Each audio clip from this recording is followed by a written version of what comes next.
My next guest knows the ins and outs of Lebanese affairs. He wrote recently, and I quote, "There is much talk of Israel wanting an all-out war in Lebanon. In fact, what we are seeing today was long expected for when Israel redeployed its troops to the north. We are in an escalation to the effect the outcome of negotiations not to provoke an all-out war." Marco Young is a former columnist and opinion editor at the Daily Star newspaper in Lebanon. He's now a senior editor for the Carnegie Endowment's Middle East Center in Beirut, and he joins us now live. It's good to have you, sir. And I just, if you will, just further explain the conceit of your argument here. What you see is what is, you say, ultimately expected by Israel at this point. You do not expect an all-out war, which would obviously mean, you know,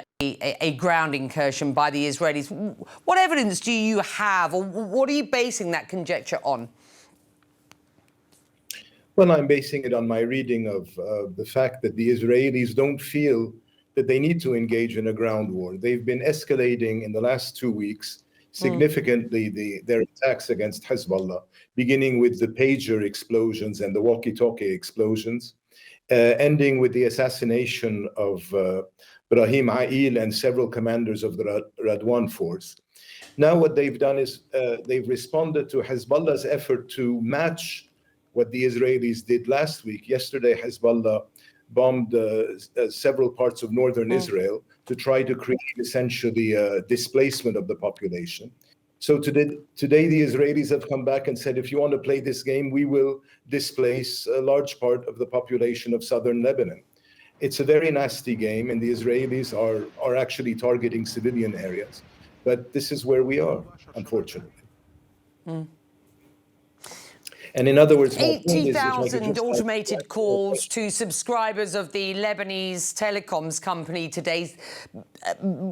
Israel urging people to evacuate their homes in the south and in the Bekaa Valley. The psychological effects here must be very, very tough. I mean, you are yourself in Lebanon, not necessarily, as I understand it, in Beirut. Can you just describe the impact on the Lebanese population of what is going on at present? Yeah, of course. This war is very much a psychological war on both sides. And by essentially using some of these automated calls, for example, to warn ministries that they would be bombed, and the ministries are located in the very center of Beirut, they're trying to create a panic amongst the Lebanese population. And we're seeing the same thing in the Bekaa Valley now, and in other parts of the south. Essentially what they're doing is they're hitting all over. And I'm very skeptical that this is just to hit Hezbollah targets. There's been plenty of footage today showing the Israelis hitting civilian quarters near Tyre, for example. They are essentially creating a humanitarian problem and saying to Hezbollah, you will have to resolve this problem. That's all they're doing. And it's very cruel. While you and I have been talking, Lebanon's health ministry has just announced 274 now killed in the Israeli strikes on Lebanon. We had been quoting a number of 180 up until this point, so the number's increasing.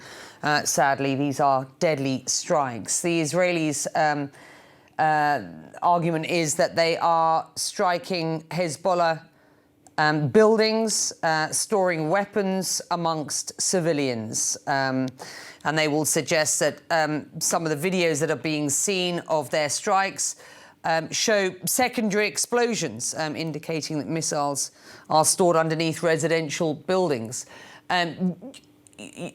What do you make of the very targeted warnings from the Israelis and their argument as to why they are attacking Lebanon at present?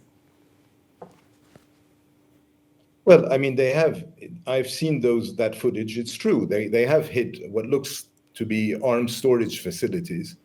But honestly, we have to move beyond this. This is, as I said, this is a war. This is to reach a political objective. The Israelis, of course, have killed nearly 300 people, but they want a political objective here. It's to force Hezbollah to retreat from the border north of the Litani River.